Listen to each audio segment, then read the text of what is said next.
good evening, everyone, and good day to Dr. German Fernández right here as we are connecting to the other part of the world, I would say. Thank you so much, everyone, for joining us tonight. Dr. Fernández, it's great to have you. It's your first webinar with my IVF, so welcome on board. I hope you are having a wonderful day as it is past 12 for you right now, right? Yes, it's 12:06.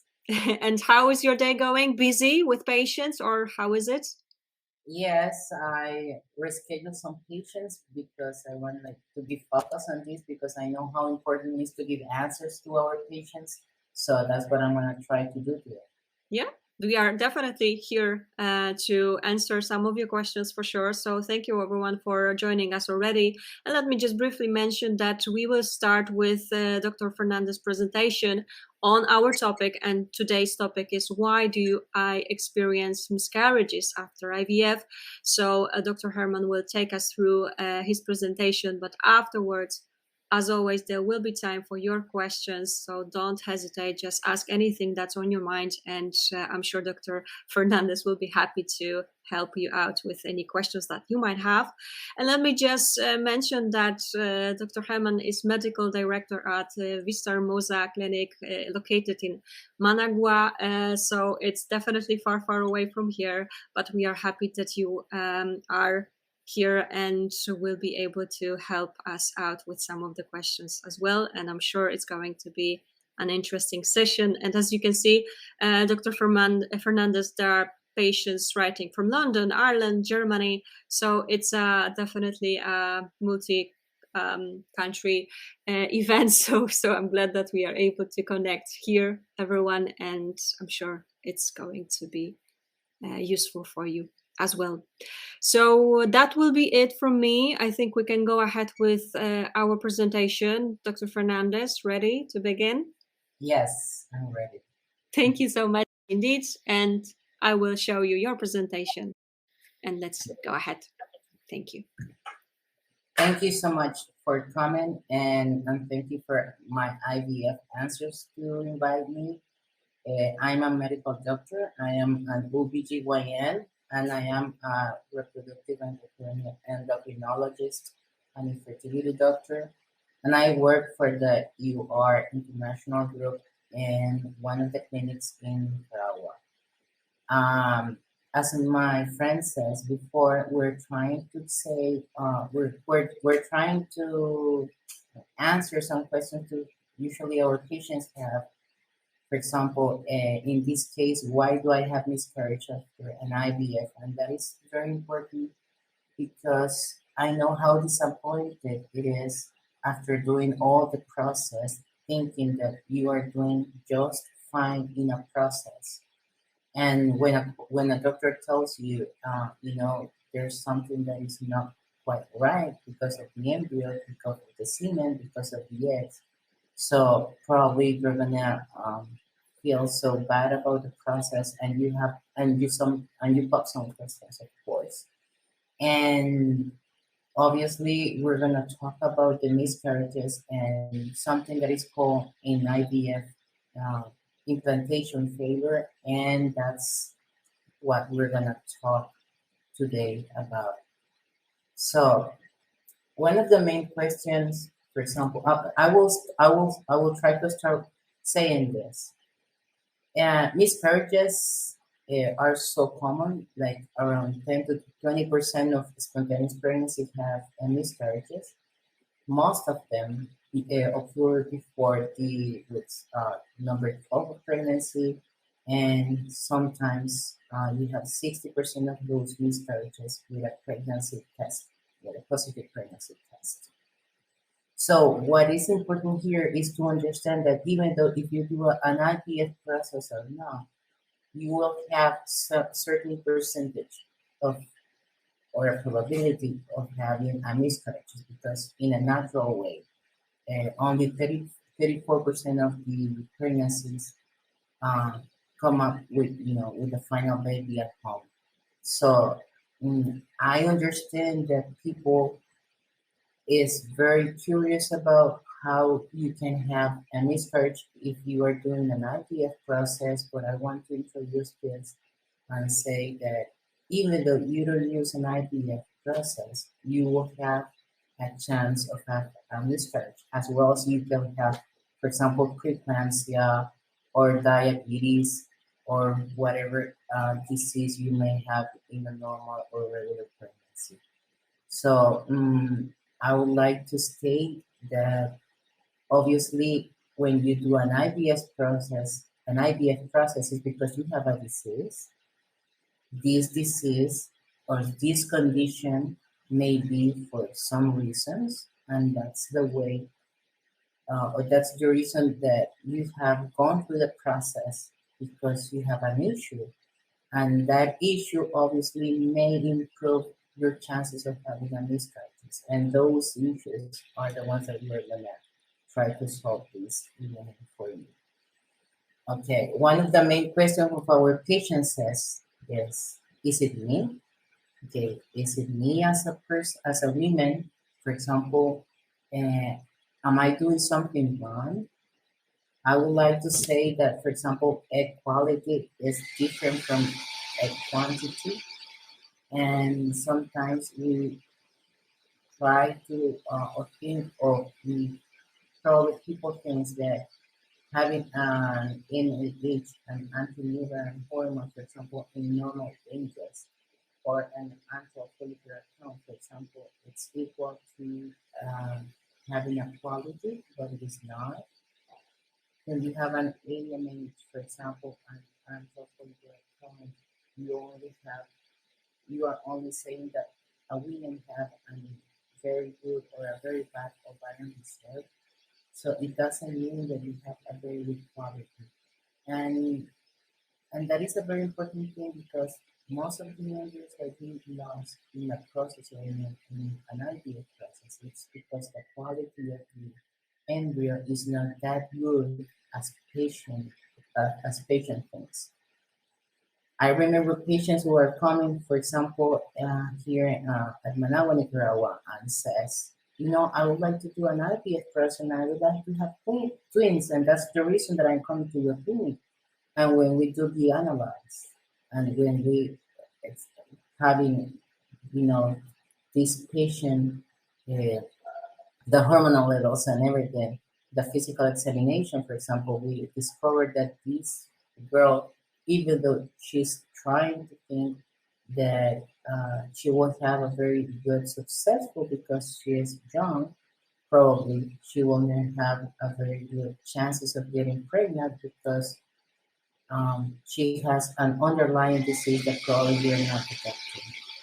Another thing that is important to understand is talking about uh, being um, a female part of this process of the miscarriage. So, for example, if the progesterone levels are very good in the luteal phase, normally when we do a transfer, we ask patients to have more than 9 milligrams to progesterone.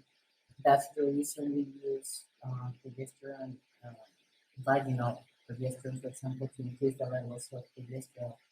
And that is one of the things that maybe can be influenced in a miscarriage process after an IVF. Another question that we can ask is about the endometrium, for example, how was the implantation? It was really a favor. Do we have to use an hysteroscopy, for example, or does the patient have an adequate endometrial preparation?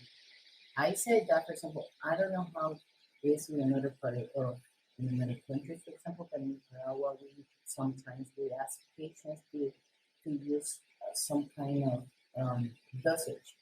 And probably she has nausea, she has vomiting and other symptoms, and she said, okay, I will lower the dosage because the medication is like doing something wrong with my body, so I will lower the medication.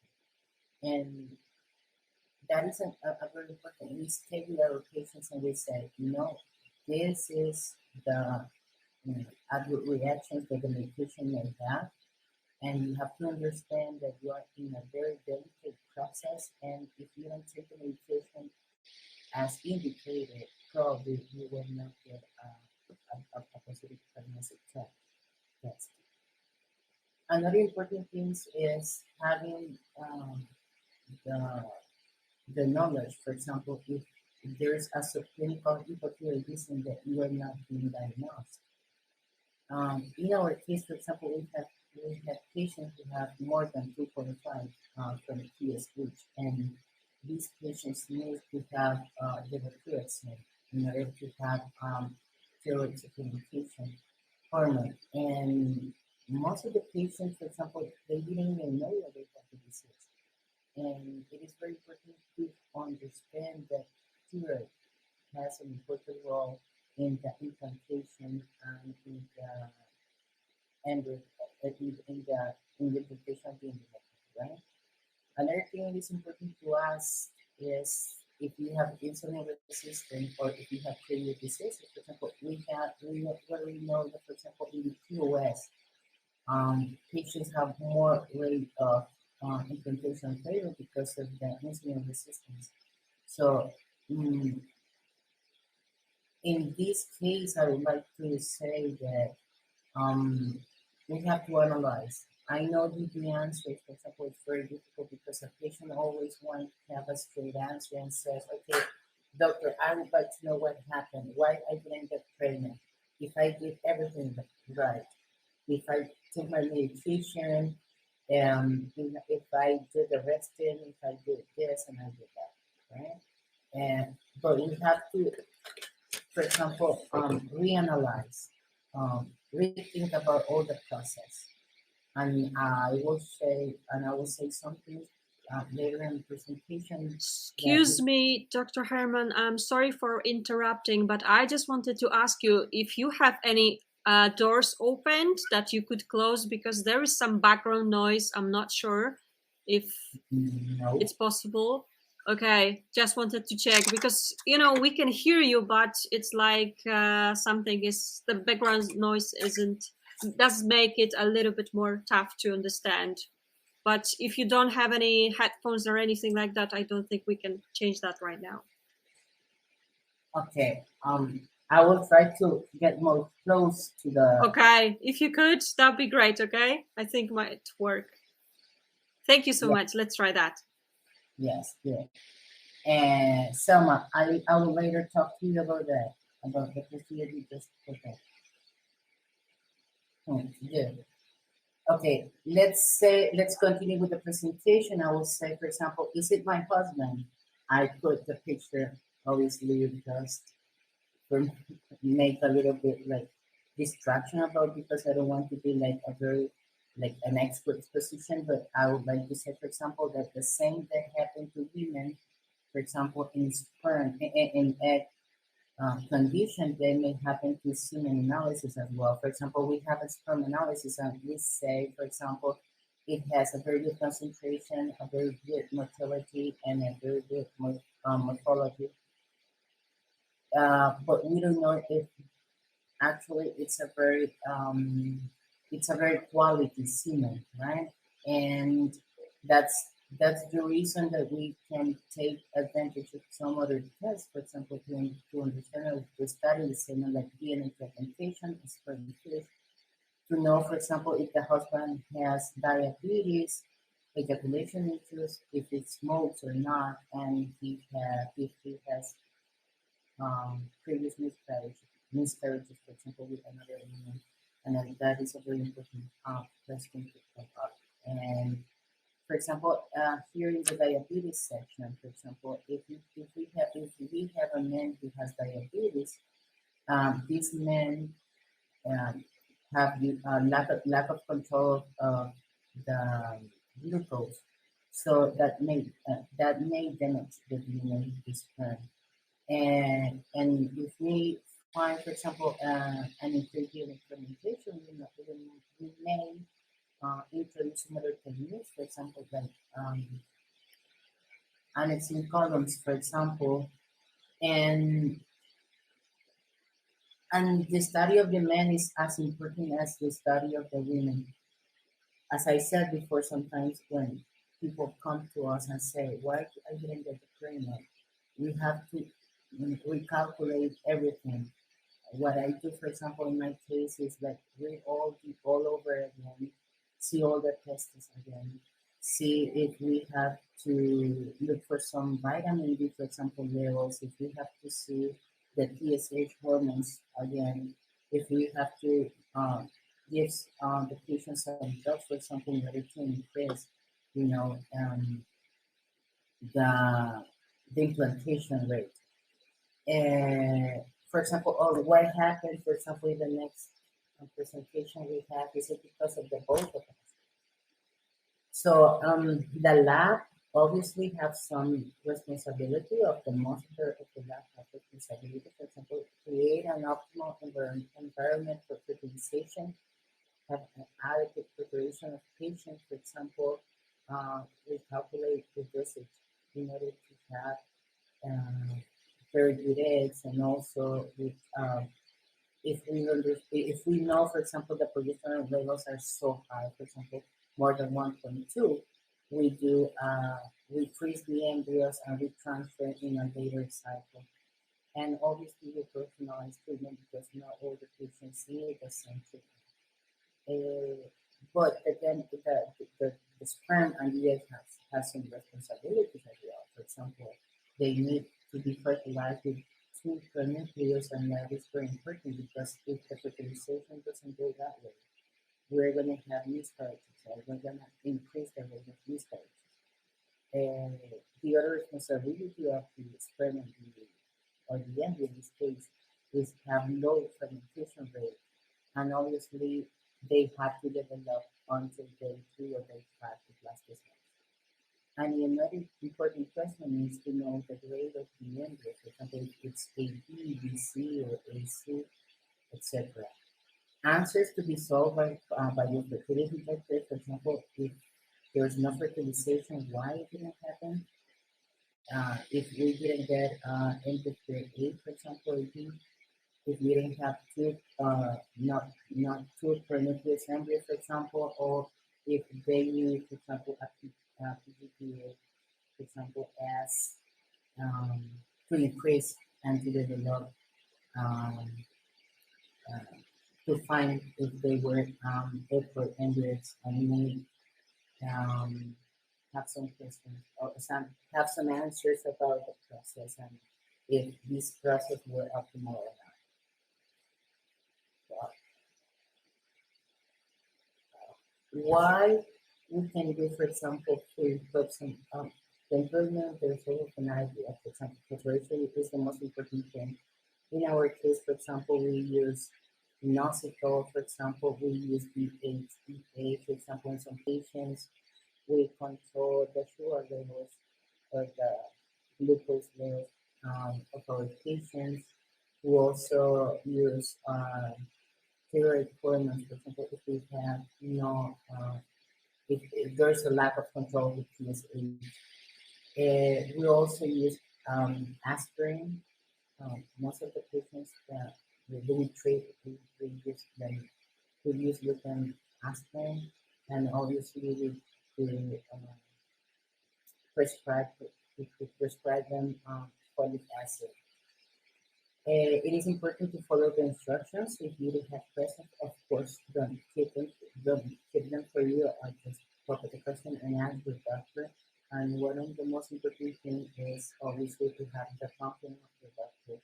If you feel that if something is wrong, you should not continue with the treatment, because if there's no crossing the doctor coverage, even though everything is okay with the lab and everything is okay with the process, you will feel like something is missing, and no one will give you answers if you have that feeling, because the trust, I think, is the most important thing that we can have with our patients.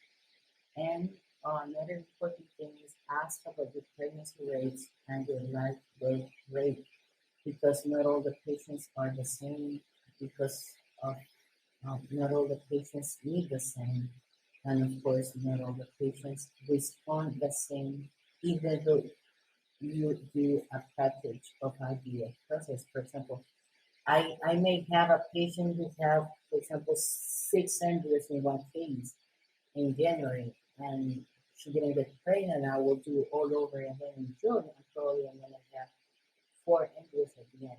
So even she is the same patient, the results may be different in every cycle because of many things. And what I should recommend about, for example, what should I recommend to our patients? Take notes about your cycle because it is very important. Because if you change your doctors, I will probably ask those questions: how was the retrieval? How many eggs did you have? How many mature eggs did you have? How many fertilizers did you have? And what is the embryo classification that the doctor told you or the embryologist told you? And how was the embryo transfer? Was difficult? It was good. Why should you have notes of those? Because in those cases, if you have an answer, if you come to me as a patient and I have the answer of those, I probably will calculate a different dosage. I will probably do different things. For example, if I say, okay, fertilizers were not that the heart rate, I will say probably we need to use alternative semen or semen, for example. Or does this patient need an embryo donation, for example? Does the transfer was difficult? Probably the embryos didn't get inside, for example, the endometrium. So those questions are very important to answer, and you have to take notes to that because if you change the purpose, I said, probably you're going to ask those questions. Another thing, well, I wrote this as basic tool for surviving an IVF cycle. To connect it with your friends and family as someone you may trust about giving your accurate information. Get as much information as you can from your doctor. I will say that I'm not like kind of an internet guy or forum guy because there's no formula that works for everyone. I have checked, for example, some forum and I have tried to understand what they write about, and people usually it's like give you advice all the time. They give you advices all the time, but probably um, as there's no formula that works for everyone, so you're not gonna receive the same answer that probably a specialist may give you. So it is important that you read, but you have to understand that the doctor is gonna give you the clear information. I'm saying a doctor who you can trust, of course. There are other issues more important that clinic, for example, you may find important, for example, the empathy that the doctor can give, the ability to give suitable information, the communication skills, and clinical practice. You cannot measure that in a forum. And for information may be informed by character, personality, and sensitivity of the person who advice. I would recommend just judge by yourself. If there's a leak, just stop. As I said before, the most important thing is like to trust the doctor. And finally, I would say I would like you to take into account some questions like, do I have to transfer my embryos or is there a one single embryo transfer? It will be depend of the embryo classification, the regulation, embryo country, for example, in Nicaragua, you may have up to 3 embryos, no more than that. But in some countries, like in Spain, I know that the number of embryos that you will transfer is 2. And I know in some other countries that they use one single embryo.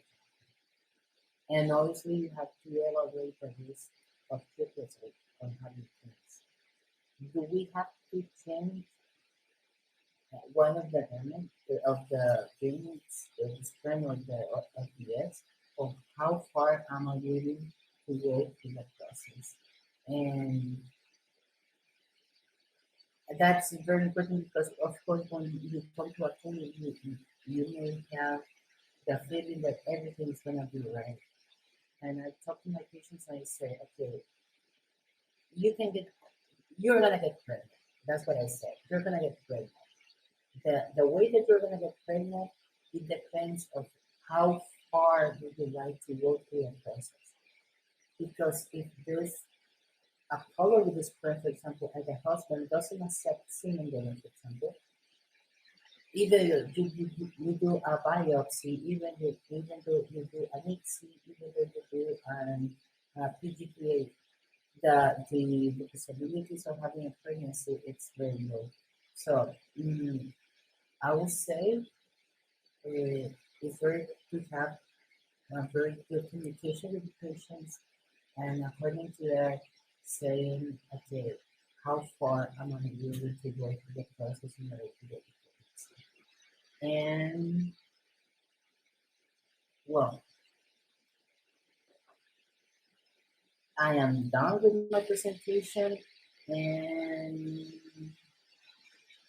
I would like to, have my friend Kristen here. And I heard that the sound is terrible. Hi, Dr. Herman. Thank you so much for your presentation.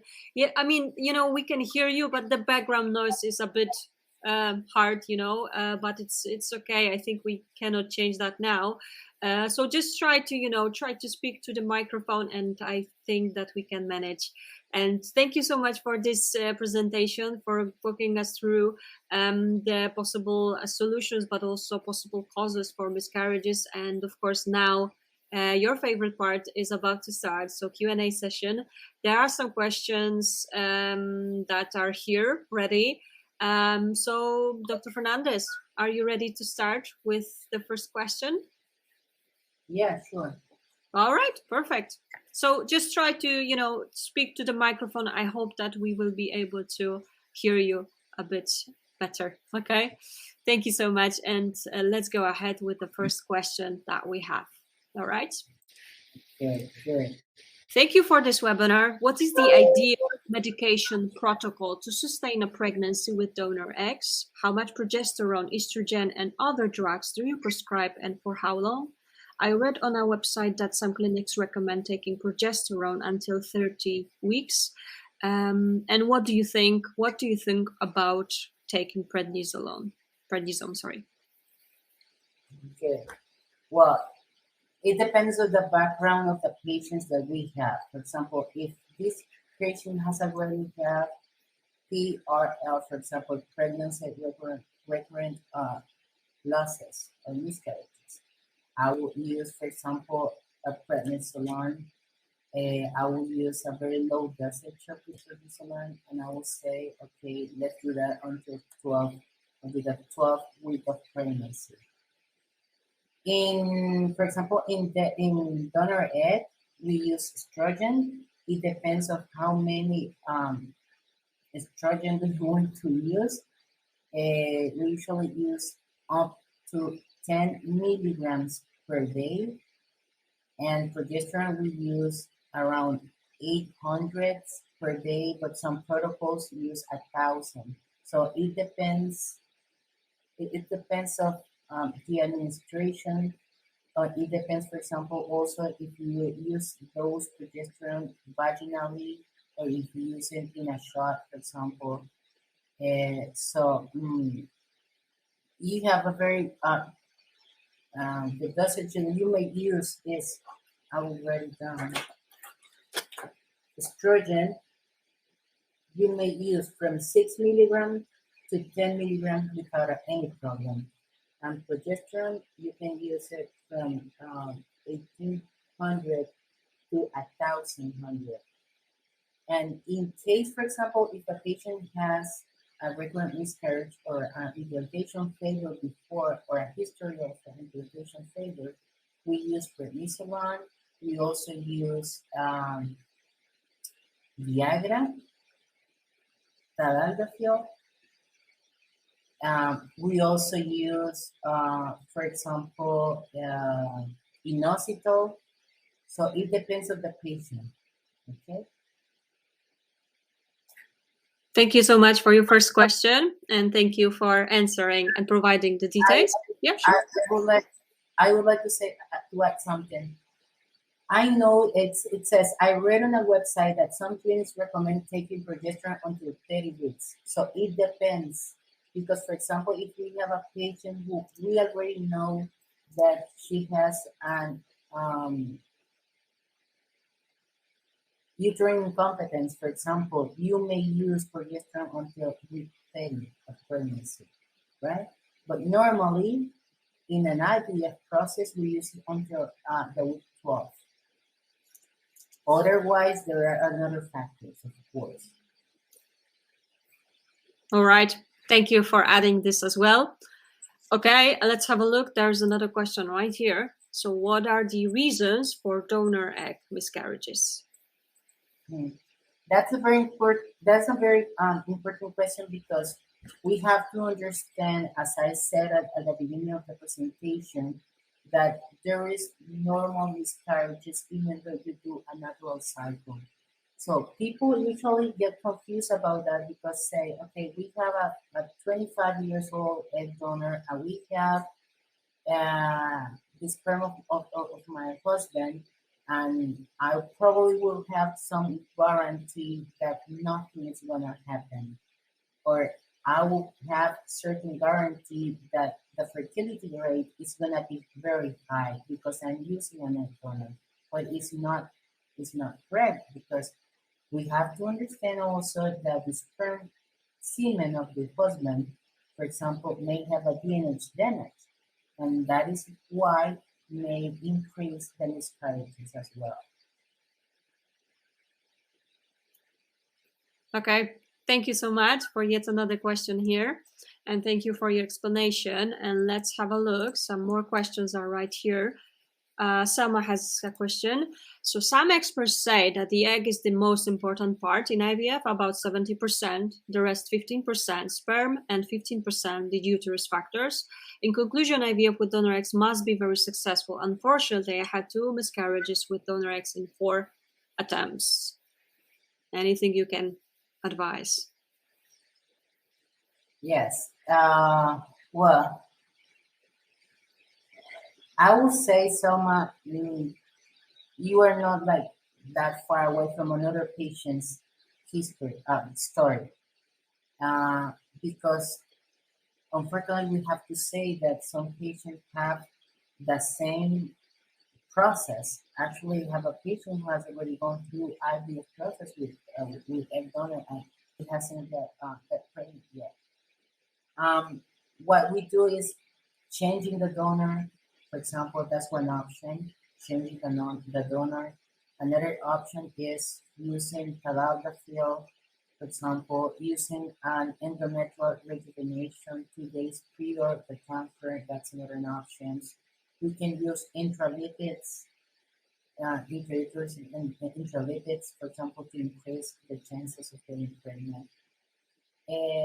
But we have to see if those donors of eggs are like from the same catalog, or they are different donors. And that is a very important thing to be curious about. If those donors in each attempt they are the same person, or they're different person, or different from a different catalog, right? Because if not, I would say it's something going on with this sperm.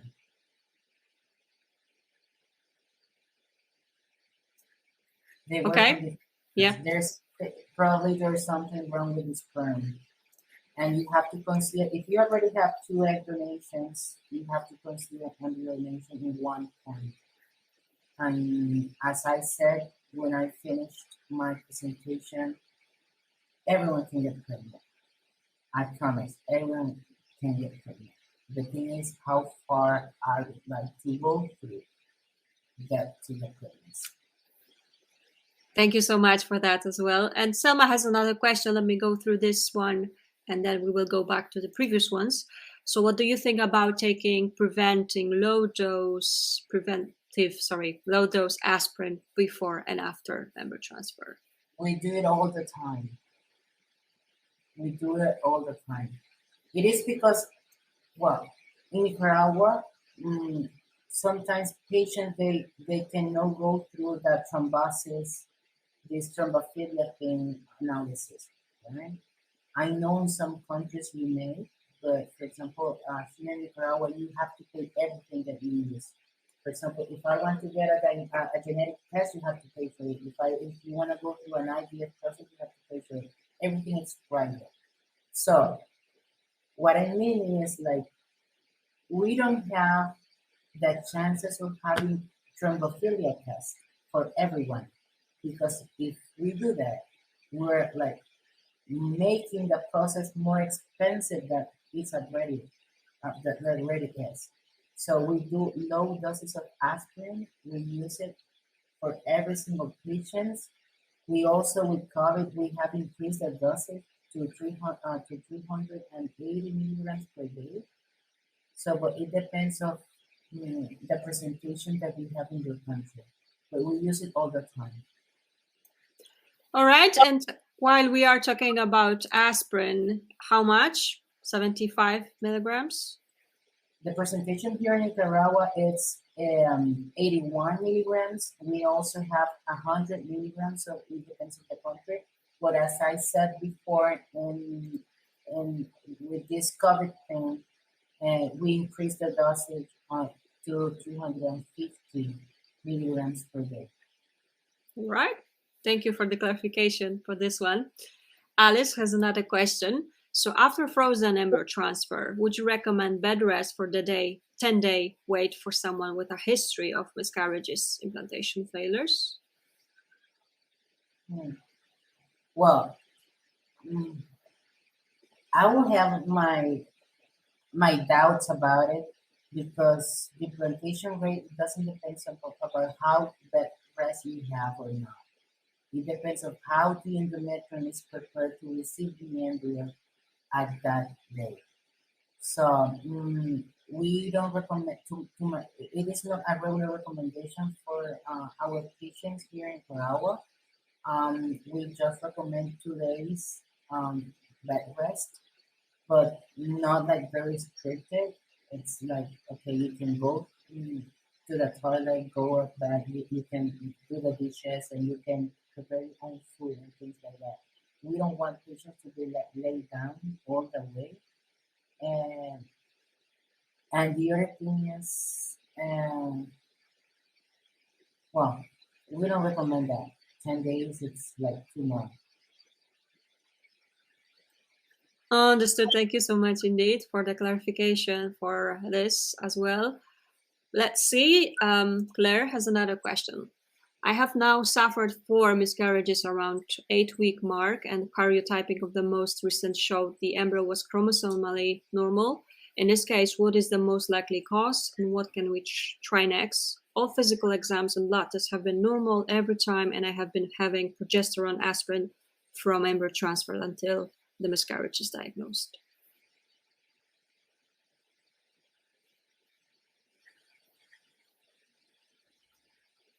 Does the husband have a DNA or a fixed sperm?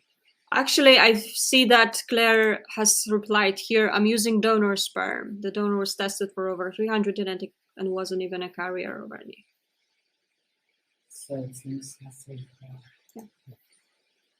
So she's having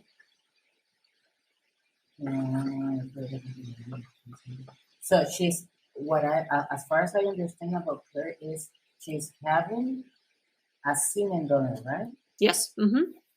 And even though that she had a miscarriage, 4 miscarriages. Yeah. I will say that have you tried egg donation? It's most. I have to say that even though you run all the tests, some things are you're not going to be able to find it.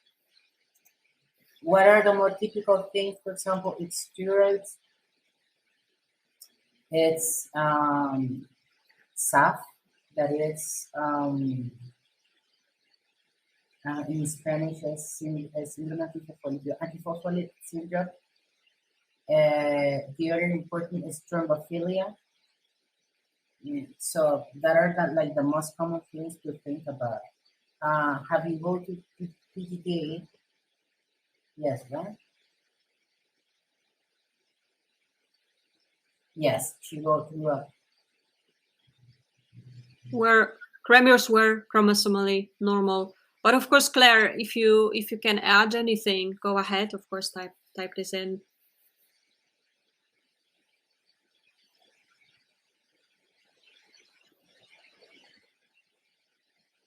Someone is typing, so it's possibly no, someone else. Sorry.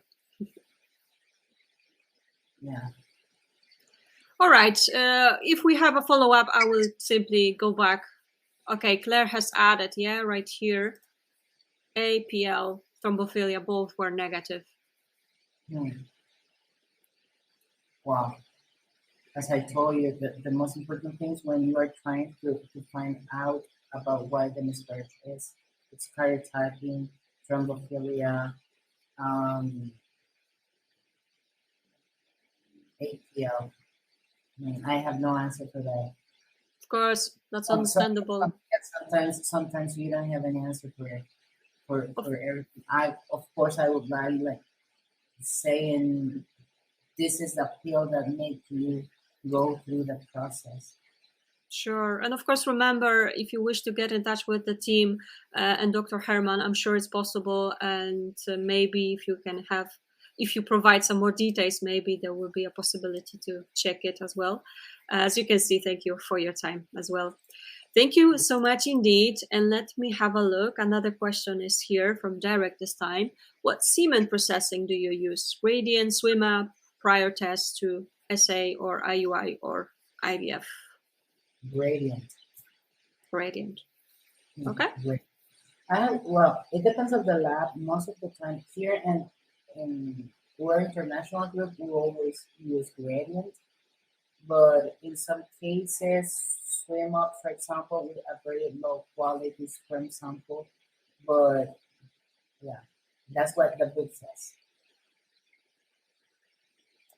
Understood perfectly. Thank you for the clarification in your question. All right, let's have a look. Amanda has another question, and there's a thank you from Derek for you as well. So just give me a second. Here's the question.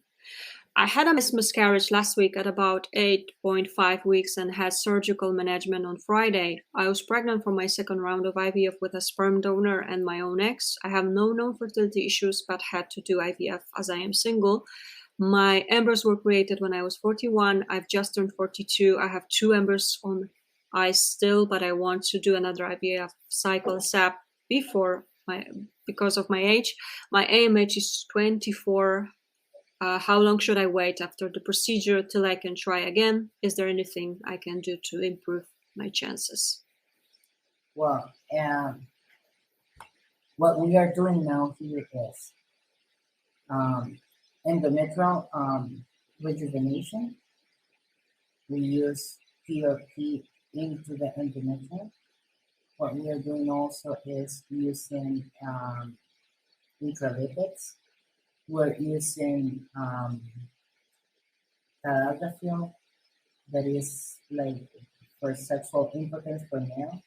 I don't know how do you have it in London. We also use DHEA, and we recommend to use, we use prednisolone as well with low dosage of prednisolone until 12. And probably that's like the main things to do in order to prepare yourself to another embryo transfer.